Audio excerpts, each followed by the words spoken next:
Miss Awful by Arthur Kavanagh.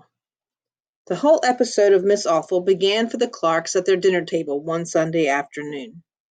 Young Roger Clark was explaining why he could go to Central Park with his father instead of staying home to finish his homework. Miss Wilson, his teacher, wouldn't be at school tomorrow, so who'd know the difference? She has to take care of a crisis, Roger explained. It's in Omaha. What is? His older sister Elizabeth inquired.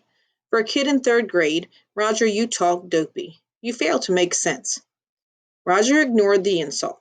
His sister was a condition of life he had learned to live with, like lions, or snakes, poisonous ones. Teetering as always on the tilted back chair, feet wrapped around the legs, he continued. Till Miss Wilson gets back, we're having some other teacher. She flew to Omaha yesterday. He pushed some peas around on his plate and was silent a moment. I hope her plane don't crash, he said. Roger's mother patted his hand. A lively, outgoing youngster, as noisy and rambunctious as any 8-year-old, he had another side to him.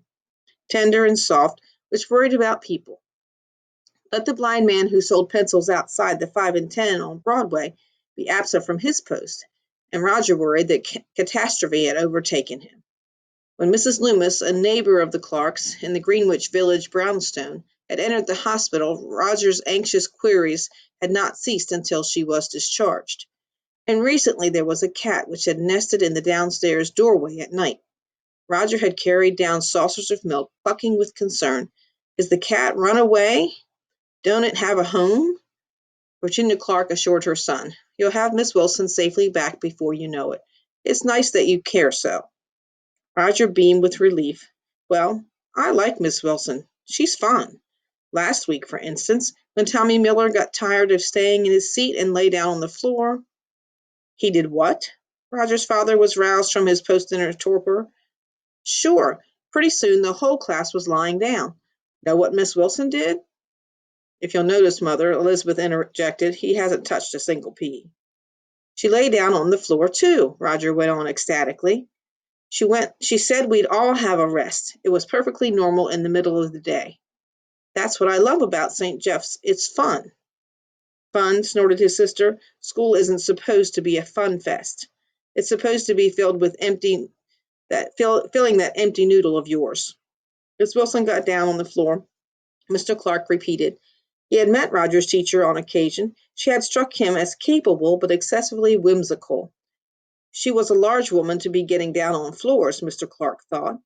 What did the class do next? He asked. Oh, we lay there a while, then got up and did a Mexican hat dance, Roger answered. It was swell. I'm sure not every day is like a frolicsome, Mrs. Clark countered, slightly anxious. She brought in dessert, a chocolate mousse. Roger's story sounded typical of St. Jeffrey's, not that she was unhappy with his school. A small private institution, while it might be called overly permissive, is projected a warm, homey atmosphere which Mrs. Clark found appealing. It was church-affiliated, which she approved of, and heaven knows its location a few blocks away from the brownstone was convenient.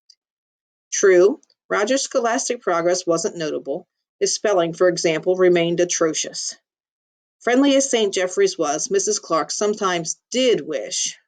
Roger attacked dessert with a lot more zest than he had shown the peas. So can I go to the park with you, Dad? I've only got spelling left, and who cares about that? Before his mother could comment, he was up from the table and racing toward the coat closet. Okay, Dad? I didn't say you could go. I didn't even say I'd take you, Mr. Clark objected. He happened at that moment to glance at his waistline and reflect that a brisk hike might do him some good. He pushed back his chair. All right, but the minute we return, it's straight to your room to finish your spelling. Oh, thanks, Dad. Can we go to the boat pond first?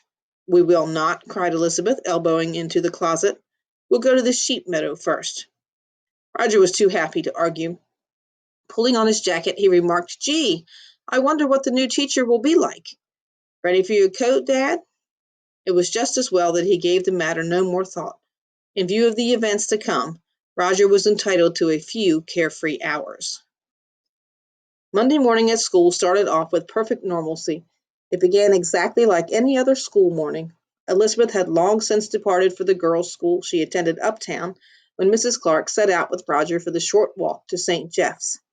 She didn't trust him with the Fifth Avenue traffic yet. They reached the school corner, and Roger skipped away eagerly from her. The sidewalk in front of the school already boasted a large jostling throng of children, and his legs couldn't hurry Roger fast enough to join them. Indeed, it was his reason for getting to school promptly, to have time to play before the 8:45 bell rang. Roger's school bag was well equipped for play. As usual, he'd packed a supply of baseball cards for trading opportunities, a spool of string, in case anybody brought a kite, a water pistol for possible use in the laboratory, and a police whistle for sheer noise value. Down the Greenwich Village sidewalk he galloped, shouting the names of his third-grade friends as he picked out faces from the throng. "Hiya, Tommy." "Hey, hiya, Bruce." "Hi, Steve. You bring your trading cards?" By the time the 8:45 bell rang, St. Jeff's used cowbell, one of the homey touches, Roger had finished a game of tag, traded several baseball cards, and launched in an exciting jump the hydrant contest. Miss Gillis, the school secretary, was in charge of the bell, and she had to clang it extensively before the student body took notice. Clumping up the front steps, they spilled into the downstairs hall, headed in various directions. Roger's class swarmed up the stairs in rollicking spirits, Tommy Miller, Bruce Reeves, Joey Lambert, and girls forming an untidy rear flank behind them, shrill with laughter.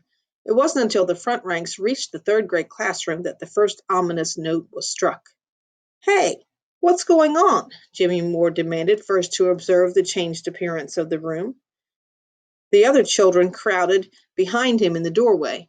Instead of a cozy semicircle, as though we were seated round a glowing hearth, Miss Wilson had described it, the desks and chairs had been rearranged in stiff, rigid rows.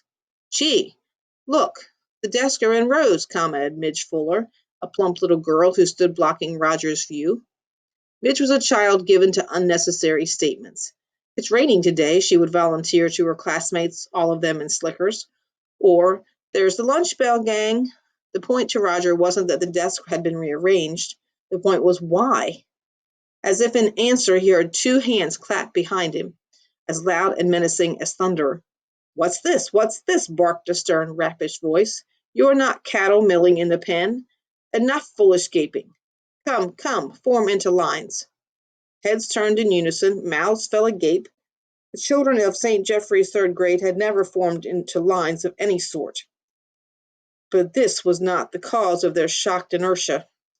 Each was staring, with a sensation similar to that of drowning, at the owner of the raspest voice.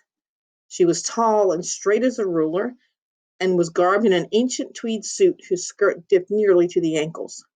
She bore a potted plant in one arm and Miss Wilson's roll book in the other. Rimless spectacles glinted on her bony nose.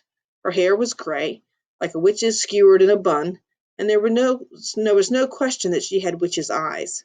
Roger had seen those same eyes leering from the pages of Hansel and Gretel. Identical they were. He gulped at the terrible presence. "Form lines," I said, "girls in one, boys in the other." Poking, prodding, and patrolling back and forth, the new teacher kneaded the third grade into position and ruefully inspected the result. "Sloppiest group I've ever beheld. March!" She clapped time with her hands and stunned rank troops into the classroom. 1, 2, 3. 1, 2. Girls on the window side, boys on the wall. Stand at your desk. Remove your outer garments. You, little miss, with the vacant stare. What's your name? J, a voice squeaked. Speak up. I won't have mumblers. Jane Douglas. Well, Jane Douglas, you will be coat monitor. Collect the garments a row at a time and hang them neatly in the cloakroom. Did you hear me, child? Stop staring. Normally slow-moving Jane Douglas became a world of activity, charging up and down the aisles, piling coats in her arms. The new teacher tugged at her tweed jacket. "Class be seated. Hands folded on desk," she barked, and there was immediate compliance. She next paraded to the windows and installed the potted plant on the sill. Her witch's hands fussed with the green leaves, straightening, pruning. "Plants and children belong in the classrooms," she declared, spectacles sweeping over the rows. "Can someone suggest why?" There was total silence, punctured by a deranged giggle, quickly suppressed. "Very well, I will tell you. Plants and children are living organisms. Both will grow with proper care. Repeat, proper. Not indulgent fawning or giving into whims, scrupulously. With another tug of the jacket, she strode ruler straight to the desk in the front of the room. I am Miss Orville, Orville, she spelled. You are to use my name in replying to all questions. In the back of the room, Jimmy Moore whispered frantically to Roger, What did she say her name is? Miss Orville rapped her desk. Attention, please. No muttering in the back. She cleared her voice and resumed. Prior to my retirement, I taught boys and girls for 46 years, she warned. I am beyond trickery, so I advise you to try none. You are to be in my charge until the return of Miss Wilson, however long that may be. She clasped her hands in front of her and trained her full scrutiny on the rows. Since I have no knowledge of your individual abilities, perhaps a look at the weekend homework will shed some light. Miss Wilson left me a copy of the assignment. You have all completed it, I trust. Take out your notebooks, please. At once, I say, at once. Roger's head spun dizzily around. He gaped at the monstrous tweed figure in dismay. Book bags were being clicked open, notebooks drawn out. What was he to do? He had gone to his room after the outing at the park yesterday, but alas, it had not been to complete his assignment. He watched, horrified, as the tweed figure proceeded among the rows, the aisles, and inspected notebooks. What had she said her name was? Awful? Was that it? Miss Awful? Biting his lips, he listened to her scathing comments. You call this chicken scrawl penmanship? Rip! A page was torn out and thrust at its owner. Redo it at once. It assaults the intelligence. Then moving on, what is this maze of ill-spelled words? Not a composition, I trust. Ill-spelled words? He was in it for sure. The tweed figure was heading down his aisle. She was 3 desks away, no escaping it. Roger opened his book bag. It slid from his grasp and with a crash fell to the floor. Books, pencil case spilled out, baseball cards scattered, the water pistol, the police whistle, the spool of string. Ah, crowed Miss Awful instantly at his desk, scooping up the offending objects. We have come to play, have we? And she fixed her witch's gaze on him.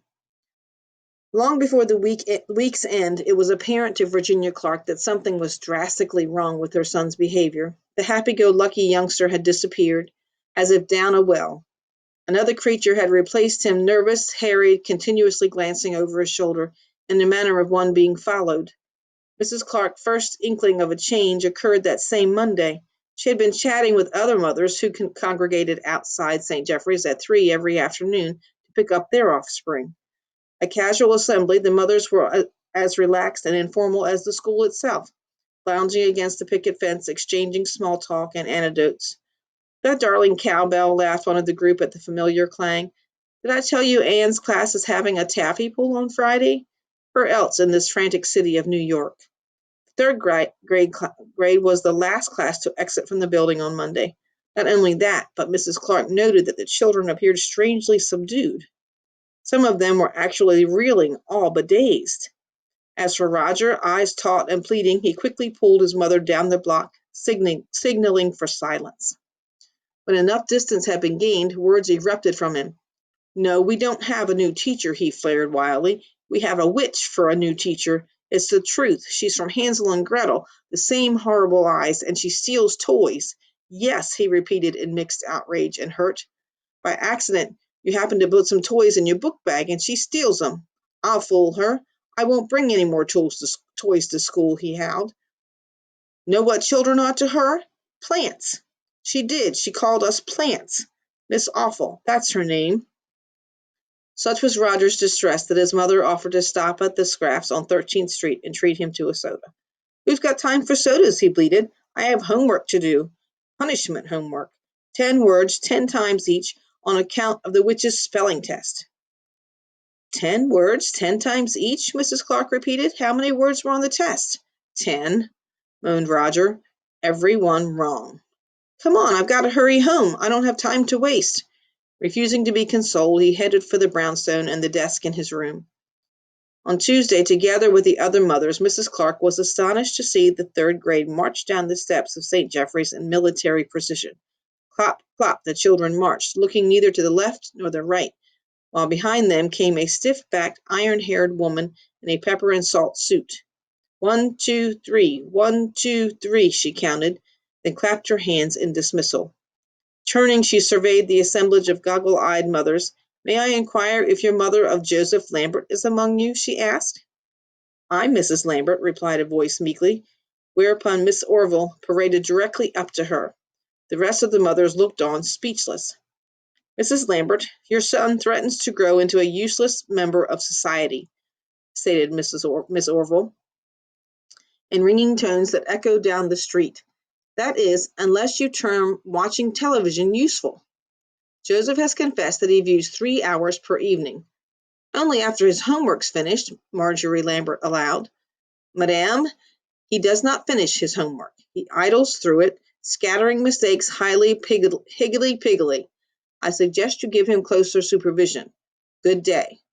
With a brief nod, Miss Orville proceeded down the street, and it was a full minute before the mothers had recovered enough to comment. Some voted in favor of immediate protest to Dr. Jameson, St. Jeffrey's headmaster, on the hiring of such a woman, even on a temporary basis. But since it was temporary, the mothers concluded it would have to be tolerated. Nancy Reeves, Bruce's mother, kept staring at the retreating figure of Miss Orville.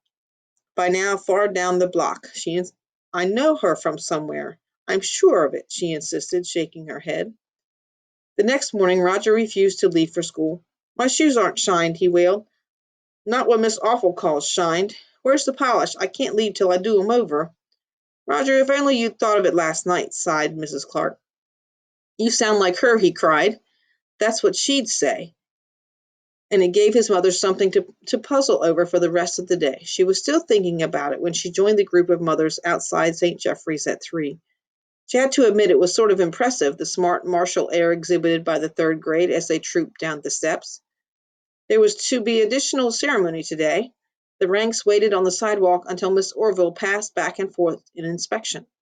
Stationing herself at the head of the columns, she boomed, "Good afternoon, boys and girls.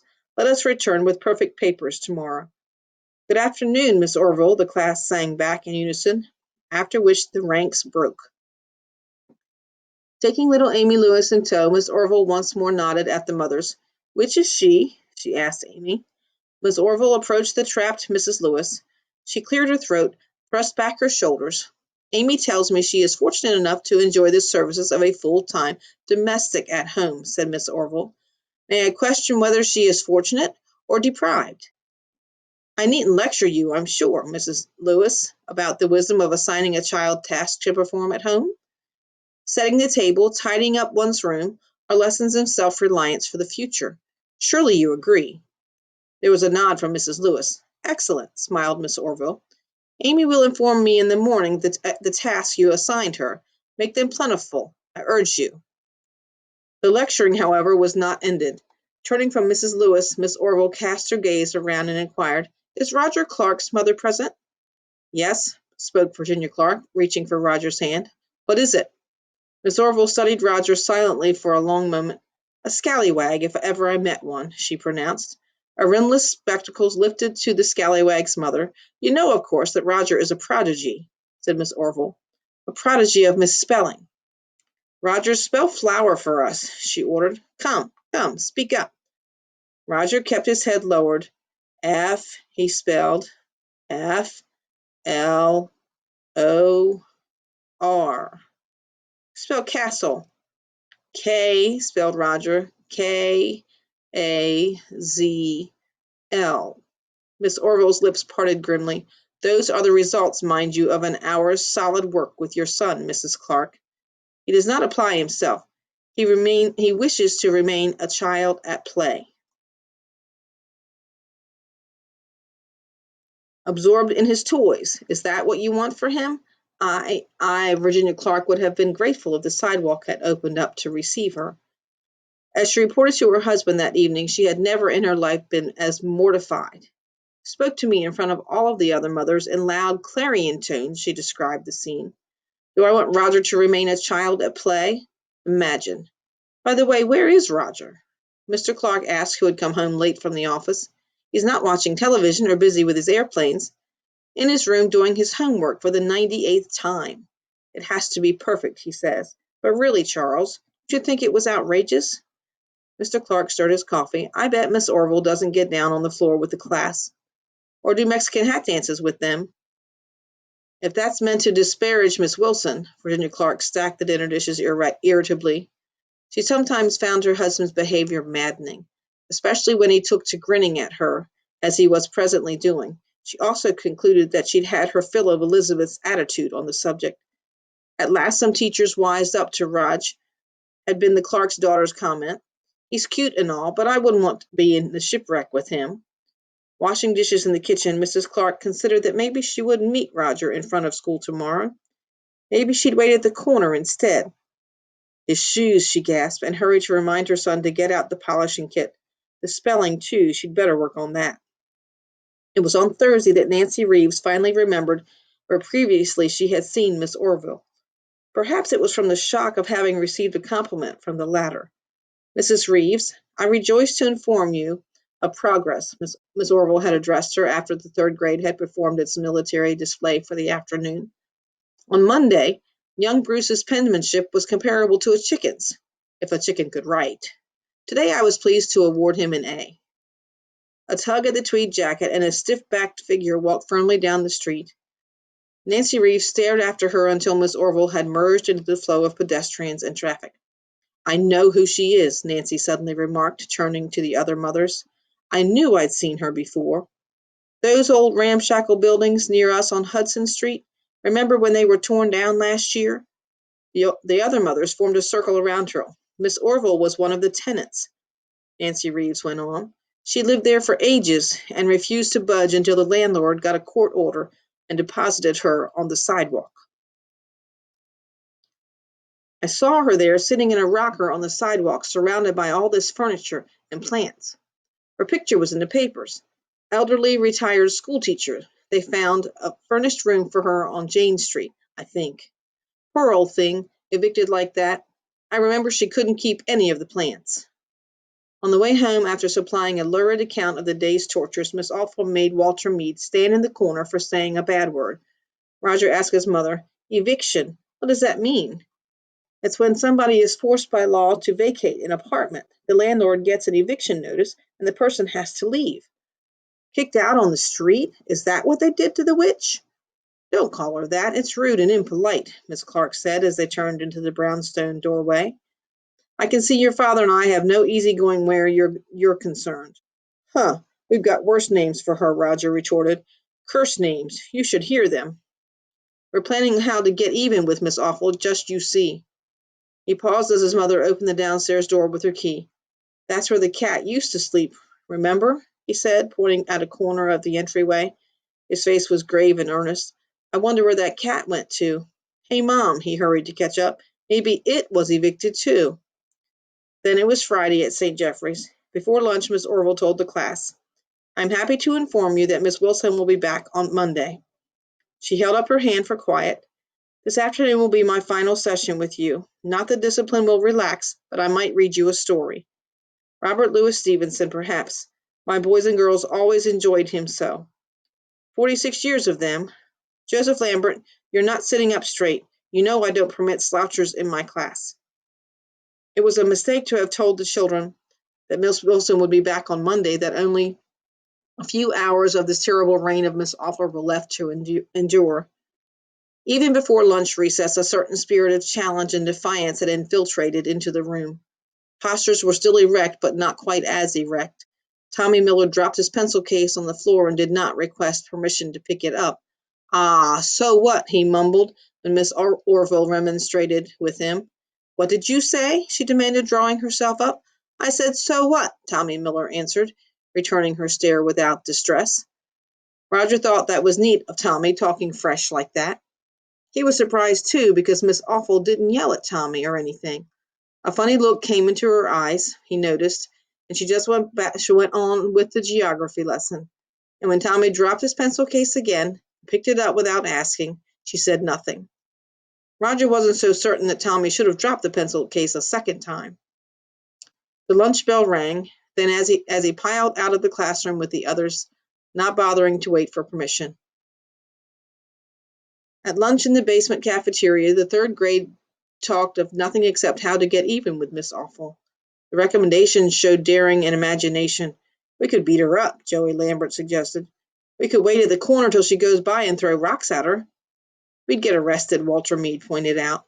"Better idea," said Bruce Reeves. "We could go upstairs to the class before she gets back, tie a string in front of the door. She'd trip and break her neck."